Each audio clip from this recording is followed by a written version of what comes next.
obrazlı ifadəsi diktəsi ilə belə addımlar atılır. Yəni diktəsi ilə desək söhbət yaranmış şəraitindən gedir. Yəni nə Kiyev, nə Moskva Donald Trumpın obrazlı ifadə etsək qəzəbinə tuş gəlmək istəmir. Rusiya üçün ABŞ-la birbaşa danışıqlar formatını saxlamaq həyati vacib məsələdir.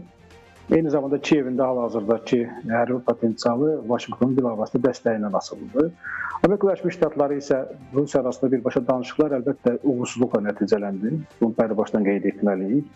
Və bu baxımdan sanki Putin təklif etdi ki, birbaşa danışıqlar olsun və burada nisbətən Prezident Trumpa siması saxlamaq imkanı verdi.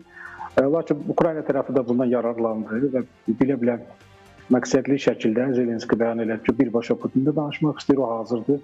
Əlbəttə, siz şəhrinizdə də qeyd etdiniz ki, amma aydındır ki, Kreml sahibi bu cür dəvəti qəbul etməyəcək, bu qəbul olunmayan dəvət idi. Və beləliklə bir pat vəziyyət yaranır və burada növbəti gediş Amerika Birləşmiş Ştatlarındadır. Bu uğursuzluq nə Rusiyanın uğursuzluğudur, başlamayan danışıqlar, nə də ki, Kiyevin uğursuzluğudur. Çünki onların hər ikisinin mövqeyi əvvəldən bəlli idi. Əslində, bu uğursuzluq məhz Trump diplomatiyasının uğursuzluğudur. İndi növbəti top, əgər bu danışıqlar baş tutacaqsa və bu danışıqlar növbəti müzakirələrin əsasını qoyacaqsa, Prezident Trump üçün müəyyən qədər şans yaranacaq ki, bəli, o sülh məramı kimi çıxış edir və o hələ də dialoq prosesini dəstəkləyir və dialoq prosesi hələ dinamikadadır.